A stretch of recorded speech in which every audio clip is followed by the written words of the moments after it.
শুভেচ্ছা আমন্ত্রণ খেলাধুলা নিয়ে ইন্ডিপেন্ডেন্ট টেলিভিশনের নিয়মিত আয়োজন যত খেলায় আপনাদের সাথে আছি সাইদ সাদিয়ার। শুরুতেই জানিয়ে দিচ্ছি শিরোনামগুলো।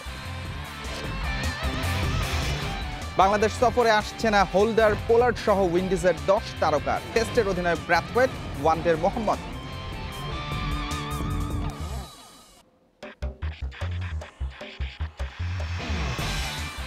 চুক্তির শর্ত পূরণে নিউজিল্যান্ড সফরে কাজ করবেন ভেটরি। উইন্ডিজ সিরিজের দল ঘোষণা 2 ধাপে, মাশরাফিকে নিয়ে ধোঁয়াশা।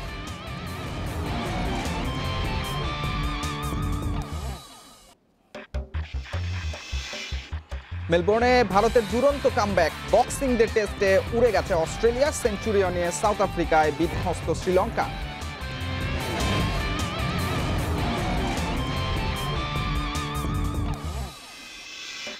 মৌসুম শুরুতে ধুঁকছে কোচহীন ব্রাদার্স ইউনিয়ন, আসছেন না রেজা পার্কাস। এশিয়ান কাউকে দ্রুত নিয়োগের চেষ্টা।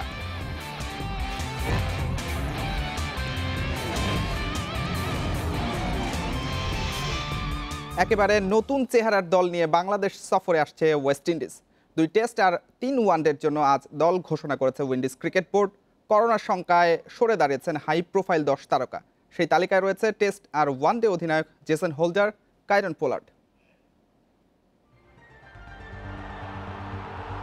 বাংলাদেশের করোনা পরিস্থিতি আশঙ্কাজনক। জানুয়ারি-ফেব্রুয়ারি সিরিজ থেকে সরে দাঁড়িয়েছেন উইন্ডিজের হাই প্রোফাইল 10 ক্রিকেটার, এমন খবর প্রকাশ করেছিল দেশটির গণমাধ্যম। গুঞ্জন সত্যি করেই দল ঘোষণা করেছে উইন্ডিজ বোর্ড। তারকা ছাড়া দ্বিতীয় সারির দল নিয়েই বাংলাদেশে আসবে ক্যারিবীয়রা। সফরে টেস্ট অধিনায়ক ক্রেগ ব্রাথওয়েট আর ওয়ানডের নেতৃত্বে জেসন মোহাম্মদ। টেস্টের নিয়মিত অধিনায়ক জেসন হোল্ডার, ওয়ানডের কাইরন পোলার্ড সহ বড় তারকারা নিজেদের সরিয়ে নিয়েছেন। Darren Bravo, Shai Hope, Shimron Hetmyer, Roston Chase, Evin লুইসদের কেউই আসছেন না এই সফরে। উইন্ডিজ বোর্ডের কোভিড পলিসি অনুযায়ী স্বাস্থ্য ঝুঁকি ইস্যুতে যে কেউ কোনো সিরিজ থেকে সরে দাঁড়াতে পারেন। এর আগে ইংল্যান্ড সফর থেকে নাম প্রত্যাহার করেছিলেন ব্রাভো, হেটমায়ার। করোনাকালে প্রথম ইংল্যান্ড সফরে যাওয়ার সাহস দেখায় টিম উইন্ডিজ। সম্প্রতি তারা নিউজিল্যান্ডে গিয়ে খেলে এসেছে। সেই ধারাবাহিকতায় ক্যারিবীয় প্রতিনিধিরা বাংলাদেশ ঘুরে যায়। ইতিবাচক রিপোর্টের পরই ঠিক হয় সিরিজের সূচি। 10 জানুয়ারি ঢাকায় আসবে সফরকারীরা। সিরিজে আছে 3টি ওডিআই ও 2টি টেস্ট। খেলা হবে মিরপুর ও চট্টগ্রামে। Kamrul Hasnat, independent news. Windies সিরিজে না থাকলেও চুক্তির 100 দিন পূর্ণ করতে হবে ড্যানিয়েল ভেটরিকে। ফলে স্পিন পরামর্শককে পাওয়া যাবে নিউজিল্যান্ড সফরে। আপাতত বোর্ডের পরিকল্পনায় না থাকলেও ভবিষ্যতে খেলার সিদ্ধান্ত মাশরাফির হাতে ছেড়ে দিয়েছে বিসিবি, জানিয়েছেন cricket operations chairman Akram Khan. Windies সিরিজকে সামনে রেখে জানুয়ারির প্রথম সপ্তাহে ক্যাম্প শুরু আর চূড়ান্ত দল ঘোষণা 2 প্রস্তুতি ম্যাচের পর। ক্রিকেটের বড় নাম ড্যানিয়েল ভেটরি, সে কারণে তাকে স্পিন কোচ করতে খুব বেশি ভাবতে হয়নি বিসিবিকে। 100 দিনের চুক্তিতে সাকিব, মিরাজ, তাইজুলদের স্পিনে ধার বাড়াতে কাজ শুরুও করেছিলেন। কিন্তু করোনা মহামারীতে স্থগিত হয় বেশ কয়েকটি সিরিজ। বাংলাদেশেও আর আশা হয়নি ভেটরির।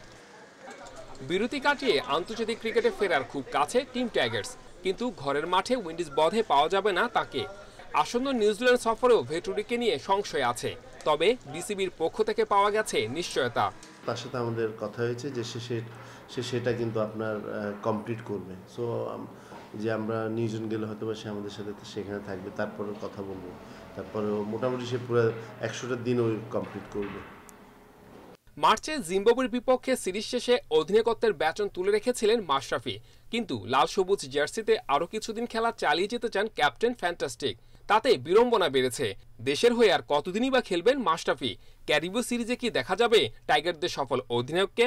এখন পর্যন্ত আমরা ওই ধরনের কোনো আমাদের পরিকল্পনা আমরা করিনি, যেটা আমাদের কোভিডের আগে যেভাবে প্ল্যান ছিল। বাট এবার হয়তো আমরা কিছুদিনের মধ্যে বসবো, আমরা আলাপ আলোচনা করে দেখতে পারি। এবং এখানে সবচেয়ে ইম্পর্টেন্ট হলো যে মাশরাফি কি চাচ্ছে, কারণ ও তো বাংলাদেশের একজন লিজেন্ড। উইন্ডিজ সিরিজকে সামনে রেখে জানুয়ারির প্রথম সপ্তাহে কন্ডিশনিং ক্যাম্প শুরু। এবার দল ঘোষণা হবে 2 ধাপে। প্রাথমিক স্কোয়াডের পর 14 ও 16 জানুয়ারি 2টি প্রস্তুতি ম্যাচের পর চূড়ান্ত দল ঘোষণা করা হবে। ছুটি কাটিয়ে 3 জানুয়ারি দেশে ফিরছেন ডোমিঙ্গো গিবসন সহ কোচিং স্টাফরা। Saiful Majumdar, independent news. 36 রানে অল আউটের ধাক্কা সামলে নতুন চ্যালেঞ্জে শতভাগ সফল রাহানের ভারত। বক্সিংয়ের টেস্টে ব্যাটে বলে দাপট দেখিয়ে অস্ট্রেলিয়াকে হারিয়েছে বড় ব্যবধানে। চতুর্থ দিনে এসেই 8 উইকেটের জয় টিম ইন্ডিয়ার। মেলবোর্নে ভারতের এই সাফল্যকে ক্রিকেটের অন্যতম গ্রেট কামব্যাক বলেছেন কোচ রবি শাস্ত্রী। প্রথম টেস্টে শোচনীয় পরাজয়, সেই সাথে বিরাট কোহলির ছুটি, তাই দ্বিতীয় টেস্ট শুরুর আগেই ভারতের ভরাডুবি নিয়ে বিচার বিশ্লেষণ কম হয়নি। তবে সবাইকে অবাক করে দিয়ে ঘুরে দাঁড়ায় টিম ইন্ডিয়া। বক্সিং ডেতে সরবে ফিরলেন ভারতীয় বোলাররা। বুমরাহ অশ্বিনদের তোপে প্রথম ইনিংসে 195 রানে গুটিয়ে যায় অস্ট্রেলিয়া। জবাবে নিজেকে মেলে ধরেন আজিঙ্কিয়া রাহানে। অধিনায়কের দায়িত্ব পাওয়া রাহানে তুলে নেন দারুণ এক সেঞ্চুরি। রান আউটে কাটা পড়ার আগে বোর্ডে তোলেন 112 রান। সঙ্গে ঋষভ পন্থ, জাদেজার কল্যাণে 326 রান তোলে ভারত। ক্রিকেট ইতিহাসের গ্রেট কামব্যাক বলা যায়। 36 রানে অল আউটের রেস্ট নিয়ে 3 দিন পর নতুন চ্যালেঞ্জে নামতে হয়েছে। সেখানে এ ধরনের পারফরমেন্সে সত্যি অসাধারণ।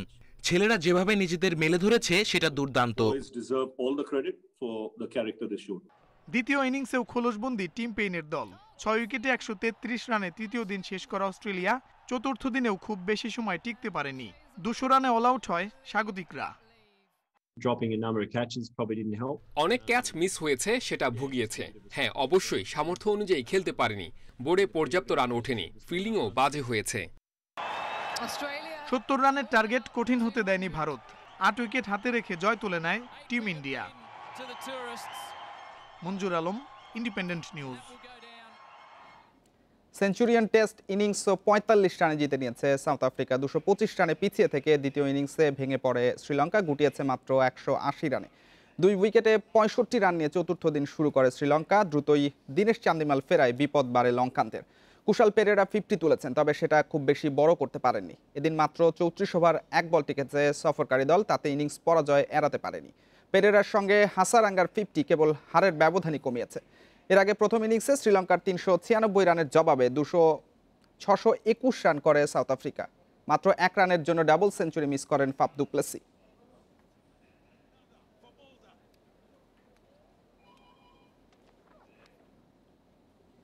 করোনায় ক্রীড়াঙ্গনের বছরটা বড্ড বিবর্ণ। ক্রিকেট, ফুটবল সহ সব খেলাধুলাই স্থবির ছিল দীর্ঘ সময়। সাব ফুটবল পিছিয়ে গেছে 1 বছর।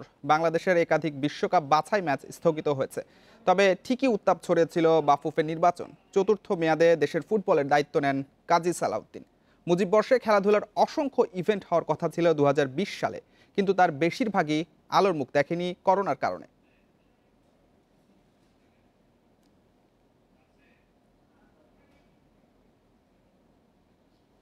আমরা প্রতিবেদনের জন্য একটু অপেক্ষা করছি।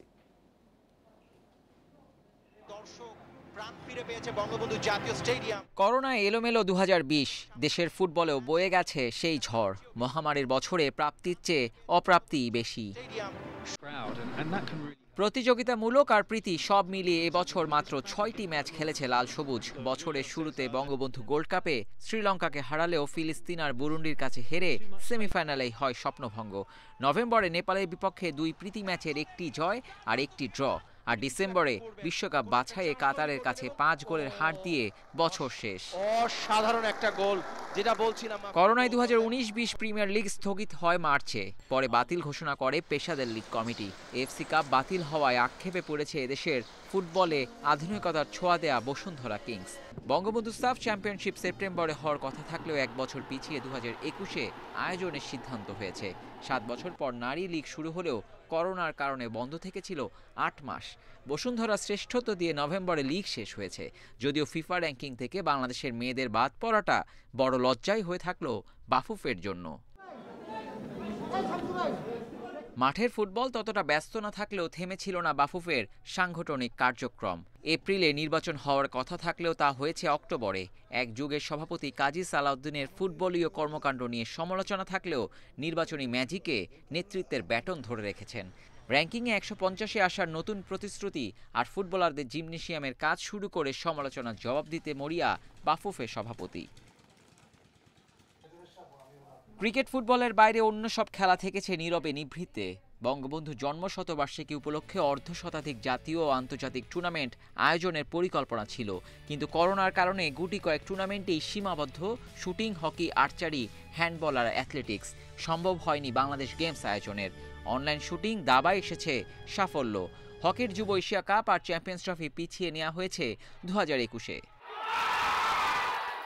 তবে সবকিছু ছাপিয়ে মানবতার জয় হয়েছে 2020-এ। করোনা ধাক্কা কাটাতে ক্রীড়াবিদদের পাশে দাঁড়িয়েছে ক্রীড়া মন্ত্রণালয় সহ বিভিন্ন ফেডারেশন। প্রয়াত মোনেম মুন্নার জার্সি উঠেছে নিলামে। ক্রীড়াবিদরা যার যার মতো সাহায্যের হাত বাড়িয়েছেন অসহায় দুস্থদের প্রতি। মাঠে তারকাদের অন্য রূপেই খুঁজে পাওয়া গেছে এবছর। আসছে বছরে সেটা হতে পারে বড় প্রেরণা। Abidur Rahman, independent news. আর্থিক সংকট কাটিয়ে মাঠে ফিরেছে brothers. German coach Reza parkas না করে দেওয়ায় ফেডারেশন কাপে কোচিন ব্রাদার্সের খেলা হতাশ করেছে। বিকল্প হিসেবে এশিয়ান কিংবা স্থানীয় কোচের দিকে চোখ ক্লাব ম্যানেজমেন্টের। প্রিমিয়ার লিগ শুরুর আগে নতুন কোচ নিয়োগ দিতে চায় তারা। ফেড কাপে আজ উত্তর বারিধার কাছে 3-0 গোলে হেরে বিদায় নিয়েছে ব্রাদার্স। আমি যদি বলি যে ভেরি স্লপি, সেখানে বলের দখল হারালেন। ঐতিহ্যবাহী ব্রাদার্স ঐতিহ্য হারানোর শঙ্কায়। ফেডারেশন কাপে এলোমেলো দলের পারফরমেন্স। 2 ম্যাচে 9 গোল হজমের বিপরীতে গোল করেছে একটি। কোচিন দলটা যেন নাবিক ছাড়া নৌকা। ফেড কাপের গ্রুপ পর্ব থেকে বিদায়, কিন্তু সামনে যে পেশাদার লিগের লম্বা সময়, সেখানে কোচ না থাকলে কিভাবে হবে? এমনিতেই স্পন্সর সংকট, অনুশীলনে ঘাটতি ভোগাচ্ছে টিম ম্যানেজমেন্টকে। দ্রুত কোচ নিয়োগের জন্য এশিয়ান কিংবা স্থানীয় কোচের চোখ ব্রাদার্সের। এশিয়া লেভেলের কোন একটা ভালো কোচ ইন্ডিকেট করব যে দেশগুলোতে লকডাউন গুলো নাই, সেখানে আমাদের যারা এই কাউন্সিলে আছে, সেই কাউন্সিলের যারা আছে তারা এগুলি যোগাযোগ করছে। এশিয়ান কাউকে পাওয়া না গেলে আবু ইউসুফ, জসিমউদ্দিন জোশী কিংবা সাইদ হাসান কাননের মতো এই লাইসেন্সধারী কেউ দায়িত্ব পেতে পারে। ফেড কাপের বাজে পারফরম্যান্স ভুলে এখন প্রিমিয়ার লিগে নজর ব্রাদার্সের। We already contact with them, এবং আমি মনে করব যে আমি ব্যক্তিগতভাবে যে একটা ফরেন কোচ থেকে যখন একটা লোকাল পিপল যখন একটা বড় দায়িত্ব পাবে, তার টিম এফোর্টটা আর তার মেথড এবং তার ক্যাপাসিটিগুলো আরও বেশি ওয়ার্ক করবে। আমরা সেটা জানি এবং সেটা বুঝি। আমরা সেই দিকেও নজরদারি করে রেখেছি। প্রিমিয়ার লিগ শুরু 13ই জানুয়ারি। তার আগে নতুন কোচ নিয়োগ দিতে চায় ব্রাদার্সের team management. Shamim Ahmed, Independent News, Dhaka. এদিকে ফেডারেশন কাপে টানা 3 জয়ে গ্রুপ সেরা হয়ে কোয়ার্টার ফাইনালে সাইফ স্পোর্টিং ক্লাব।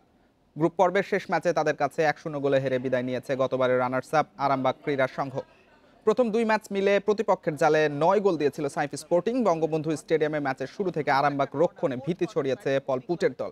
তবে ভাগ্য পাশে পায়নি এমানুয়েল ওকলি। বিপরীতে বেশ কিছু সুযোগ পেয়েও পূর্ণতা দিতে পারেনি আরামবাগ। বিরতির পর বদলি হিসেবে নামেন আরিফুল ইসলাম। প্রথম ছোঁয়াতেই গোলের আনন্দে মেতেছেন। শেষ দিকে গোলকিপারকে একা পেয়ে সমতা আনতে পারেনি আরামবাগের ক্রিস্টোফার। করোনার বছরে নিজেদের শেষ ম্যাচে মাঠে নামছে বার্সেলোনা নু ক্যাম্পে প্রতিপক্ষ এইবার। ম্যাচ শুরু বাংলাদেশ সময় রাত 12:15টায়। অন্যদিকে ওল্ড ট্র্যাফোর্ডে উলভারহ্যাম্পটনের চ্যালেঞ্জ নেবে ম্যানচেস্টার ইউনাইটেড। আরেক ম্যাচে ব্রাইটনের অতিথি আর্সেনাল। সাম্প্রতিক ফর্মে স্বস্তি বার্সেলোনা ডেরায়। লিগের সবশেষ 4 ম্যাচের 3টিতে জয় কাতালানদের। আগের ম্যাচেও ভায়াদোলিদের মাঠে দাপট দেখিয়েছে ব্লগ্রানা। সামনে প্রতিপক্ষ এইবার। বছরের শেষ ম্যাচ যেখানে নেই মেসি, অনুশীলনেও ছিলেন না খুদে জাদুকর। নু ক্যাম্পে LM10-এর অনুপস্থিতি তার দলবদলের গুঞ্জন আবার বাড়িয়েছে। তবে বার্সা কোচ জানিয়েছেন মেসি না থাকার আসল কারণ। মেসি গোড়ালির ইনজুরিতে পড়েছে, যে কারণে সে অনুশীলন করতে পারেনি। এইবারে বিপক্ষে খেলার জন্য সে ফিট নয়। ছুটি কাটিয়ে নতুন বছরে ফিরবে সে।